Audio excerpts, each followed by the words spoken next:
Doctor ortho Ayurvedic oil और capsule, अब दर्द भी घुटने टेकेगा।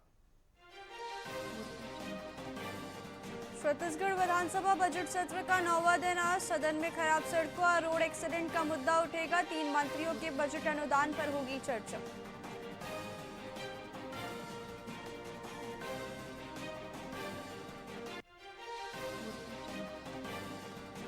बलरामपुर में कुसमी के बाद कोरंदा में अफीम की खेती, 1.5 एकड़ में लगी फसल झारखंड से लगा है एरिया। भूपेश बोले ये तीसरी घटना।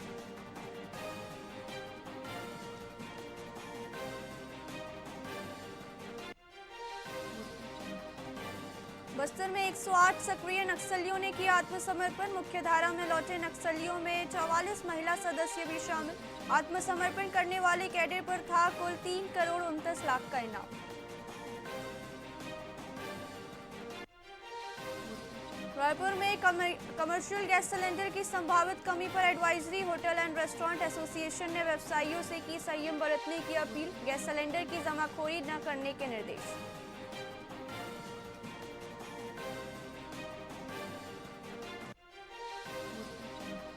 छत्तीसगढ़ में 3 दिन बारिश की चेतावनी। 3 से 5 डिग्री तक गिरेगा तापमान। बस्तर में 40 से 50 किलोमीटर प्रति घंटे की रफ्तार से हवा चलेगी। गरज चमक के साथ बौछारें पड़ेंगी। राजनांदगांव और दुर्ग सबसे गर्म। नमस्कार, आप देख रहे हैं वीआईपी न्यूज। मैं हूं प्राची। आइए रुक करते हैं खबरों की। चिरमिरी नगर निगम ने हल्दीबारी में 2 करोड़ 7 लाख रुपए की लागत से सड़क निर्माण का टेंडर जारी किया है, जो अब सवालों के घेरे में। यह सड़क एसईसीएल के अधिकार क्षेत्र में आती है और प्रबंधन का दावा है कि उन्होंने इसके लिए कोई एनओसी नहीं दी है। बिना हैंडओवर प्रक्रिया के करोड़ों का टेंडर जारी करना नियमों की अनदेखी माना जा रहा है। स्थानीय लोग इस फिजूल खर्ची पर सवाल उठा रहे हैं कि आखिर एसईसीएल की सड़क पर निगम पैसा क्यों खर्च कर रही है। मैं यही कहना चाहूँगी कि इन्होंने अभी हाल ही में जो हमारा समाज सभा हुआ था, तो वहाँ पर इन्होंने 2 करोड़ 7 लाख से ज़्यादा का दर स्वीकृति के लिए समाज सभा में लेके आए थे और हम लोगों को जानकारी मिला और उसके बाद फिर जबकि ये 7% एवब में काम गया है। जब रोड एसईसीएल का है तो इनको एसईसीएल से एक मीटिंग करके उनको जिम्मेदारी देना चाहिए। तो इनकी ट्रिपल इंजन की सरकार है, केंद्र में, राज्य में और नगरीय निकाय में भी।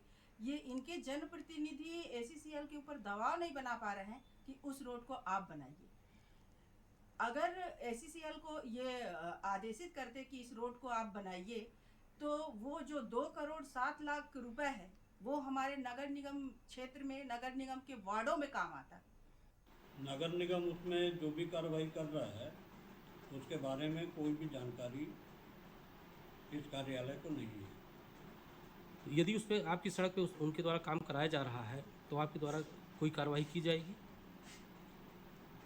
वो ज़मीन चूँकि एसईसीएल की है और उसका जो भी काम करना होगा वो एसईसीएल के द्वारा की जाएगी। छत्तीसगढ़ विधानसभा के बजट सत्र में बालोद में आयोजित जम्बूरी कार्यक्रम में अनियमितताओं को लेकर सदन गरमा गया। कांग्रेस विधायक और पूर्व मंत्री उमेश पटेल ने सरकार पर भ्रष्टाचार का आरोप लगाते हुए कहा कि एक खास ठेकेदार को लाभ पहुंचाने के लिए नियम विरुद्ध टेंडर जारी किए। विपक्ष ने आरोप लगाया कि टेंडर फाइनल होने से पहले ही काम शुरू कर दिया गया था। स्कूल शिक्षा मंत्री गजेंद्र यादव के जवाब से असंतुष्ट होकर विपक्षी सदस्यों ने सदन में जमकर नारेबाजी की और सदन से वॉकआउट कर दिया।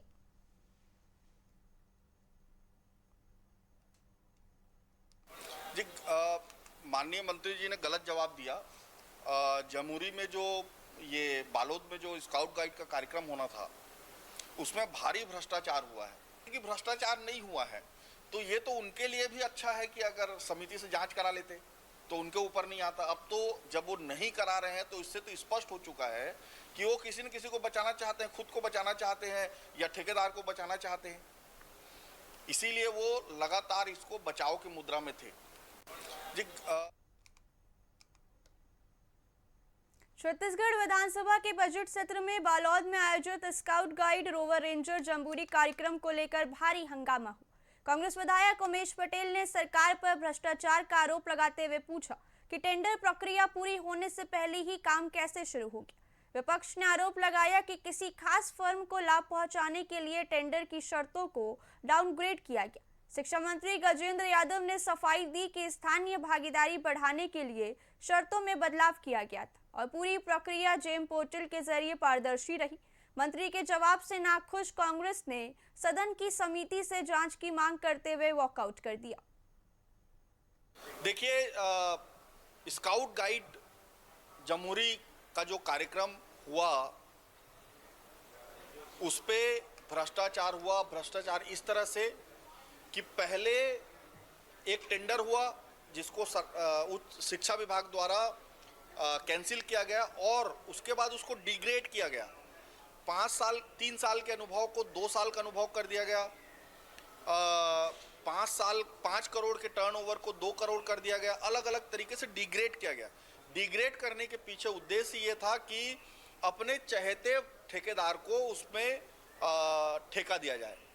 अपने चहेतों को टेंडर फायदा दिलाना रहता है तो पहले ही टर्म टेंडर में हम फाइनल कर देते हैं। हम किसी की शिकायत पे हम क्यों रद्द करवाते उसको। पहले जो लिमिट था, जो पैमाना था, रेशो था, रेशो अंक के आधार पे 90 अंक होना था, जिसको स्थानीय लोगों ने जब मांग किया कि इस क्राइटेरिया में हम नहीं आ पाएंगे, इसको शिथिलीकरण किया जाए, तो स्थानीय लोगों के मांग के उसको 90 अंक को हमने 50 अंक तक लाया। जो टेंडर जो मिला, जिस एजेंसी जिस वेंडर को मिला, वो पहले में भी वो उसका नाम था, दूसरे टेंडर में भी नाम था। तो ऐसा अगर हमको किसी को देना होता तो पहले में जिसका नाम नहीं होता और दूसरे में अगर उसको टेंडर मिलता तो हम कह सकते थे कि हम किसी को लाभ दिए। वो तो दोनों जगह एलिजिबल था। तो संभव कैसे है कि आप किसी के लिए काम कर रहे हो। दूसरी बात आप सब जान रहे हैं, जेम पोर्टल से होने वाले काम में किसी को चलती नहीं है। अगर एक डॉक्यूमेंट्स भी अगर उसमें कम ज़्यादा हो तो वो ऑटोमेटिक जेम उसको एक्सेप्ट नहीं करती। ये सब बातों को हमारे कांग्रेस के मित्रों को समझना चाहिए। देखिए, तिल्दानेवरा पुलिस ने शराब पीकर वाहन चलाने वाले एक युवक के खिलाफ सख्त कार्रवाई की है। चेकिंग के दौरान मोटरसाइकिल सवार युवक नशे की हालत में व्यस्त मार्ग से गुजर रहा था, जिससे आम नागरिकों को खतरा बना हुआ था। थाना प्रभारी रमाकांत तिवारी के नेतृत्व में पुलिस ने मोटर व्हीकल एक्ट की धारा 185 के तहत चालक का 10,000 रुपए का चालान काटा और भविष्य के लिए कड़ी हिदायत दी।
छत्तीसगढ़ के गोरेला पेंड्रा मरवाई जिले में पुलिस पर हमला करने वाले आरोपी को कोर्ट ने कड़ी सजा सुनाई। न्यायाधीश एकता अग्रवाल की अदालत ने आरोपी चंद्रभवन सिंह को 7 साल के श्रमण कारावास की सजा दी है। पिछले साल जुलाई में आरोपी ने जांच के लिए आए प्रधान आरक्षक हितेश कुमार पर टांगिया से जानलेवा हमला किया था। पुलिस की मुस्तैदी और पुख्ता सबूतों के आधार पर महज 8 महीने के भीतर यह फैसला आया है, जो तुरंत न्याय की एक मिसाल है।